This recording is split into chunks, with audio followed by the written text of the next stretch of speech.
प्रभाग क्रमांक 12 मध्ये परिवर्तन विकास आघाडीच्या उमेदवारांचे मोठे शक्ती प्रदर्शन, प्रचार रॅलीला प्रचंड गर्दी। परिवर्तन विकास आघाडीचे नगराध्यक्ष पदाचे उमेदवार डॉक्टर सुनील पाटील यांच्या उपस्थितीत प्रचार रॅली झाली। त्यानंतर पुन्हा नगरसेवक पदाचे उमेदवार निजामुद्दीन जळगावकर आणि विनीता कांबळे यांनी शक्ती प्रदर्शन करत प्रचार रॅली काढली होती। प्रचार रॅलीत प्रभागातील महिला आणि तरुणांची प्रचंड गर्दी होती। शेतकरी कामगार पक्षाने निजामुद्दीन जळगावकर आणि विनीता कांबळे प्रभाग क्रमांक 12 मध्ये परिवर्तन विकास आघाडीच्या माध्यमातून निवडणूक लढवित आहेत। उमेदवारी जाहीर झाल्यापासून दोन्ही उमेदवारांनी प्रभागातील नागरिकांच्या भेटीगाठी घेऊन समस्या जाणून घेतल्या आहेत। निघालेल्या प्रचार रॅलीत प्रचंड गर्दी जमली होती। दोनही उमेदवारांनी प्रभागात फिरून निवडणूक जिंकण्यासाठी मतदारांचा आशीर्वाद घेतला। प्रचारासोबतच गेली 10 दिवसांपासून नागरिकांच्या गाठीभेटी घेतल्या आहेत। यावेळी नागरिकांनी अनेक समस्या मांडल्या आहेत।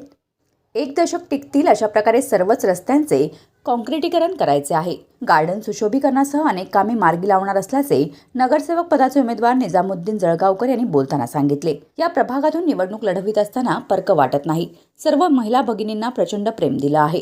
क्रांतीनगरमधील नाल्याची संरक्षण भिंत बांधणे, महिलांसाठी सभागृह बांधणे अशी विकास कामे करण्याचा प्रयत्न करणार असल्याचे नगरसेविका पदाच्या उमेदवार विनीता कांबळे यांनी बोलताना सांगितलं।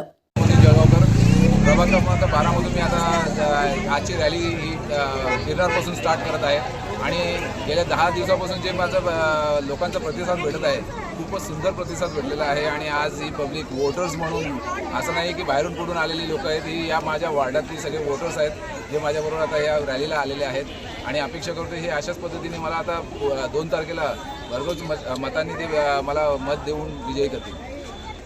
मी आता या फ्युचरचं माझं जे प्लॅनिंग आहे, या काँक्रिटीकरण करणं सगळ्यात महत्त्वाचं म्हणजे आता हे जे रोड्स आपण प्रत्येक वर्ष 2 वर्षांनी बनवतो, ते रोड्स आपल्याला सारखे न बनवता 10 वर्षासाठी असे 8 ते 10 वर्ष टिकणारे रोड बनवायचे आहेत। ही एक आहे। आणि सुशोभीकरण बऱ्याच ठिकाणी करायचं आहे, गार्डनचं पण काम करायचं आहे। अशी बरीच कामं अजून आहेत। तर ह्या संकल्प घेऊन आम्ही पुढे वाटचाल करत आहोत। नमस्कार, मी विनीता कांबळे आवटी, प्रभाग 12 मधून निवडणुकीसाठी उभी राहिलेली आहे। परंतु ज्या दिवशी मी या प्रभागात आले त्या दिवसापासून असं वाटतं की सर्व जे वार्डातली ज्या महिला आहेत किंवा जे पुरुष आहेत त्यांच्याकडनं इतकं छान प्रतिसाद मिळतो। प्रत्येक घराघरात गेल्यानंतर मला असं वाटत नाही आहे की मी दुसऱ्या प्रभागात येऊन माझी सीट लढवत आहे, कारण खूप चांगलं प्रोत्साहन मिळत आहे। आणि विकास कामाचं धोरण सांगितल्यानंतर त्यांनाही चांगलं वाटतं की आम्हाला एक चांगला चेहरा मिळालेला आहे। त्यामुळं योग्य दिशेला त्यांना सांगितलं तुमच्या मतावर तुम्ही उमेदवारी निवडा।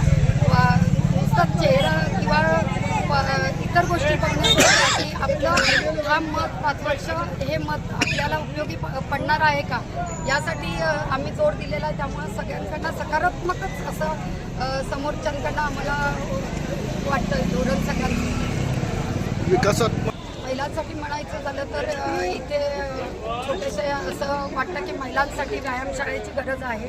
क्रांतीनगर म्हटलं तर तो स्लम एरियामध्ये असं एरिया आल्यामुळे तिथं असं वाटतं की महिलांसाठी काहीच नियोजन नाही आहे, की त्यांना जर असं छोटंसं एक ग्रुपनी छोटीशी बैठक जरी घ्यायची झाली तरी त्यांच्यासाठी काय नाही अशी नाही आहे। किंवा त्यांच्या मागे एक घटना घडलेली पावसाळ्यामध्ये की सुरक्षित भिंतीची गरज आहे त्या नाल्याचा प्रश्न पहिला आम्ही म्हणजे असं वाटतं की त्याला जास्त प्राधान्य देणार आहे। आणि जिम महिलांसाठी जिमचं पहिलं करणार आहे। न्यूज 46 रायगड खोपोली।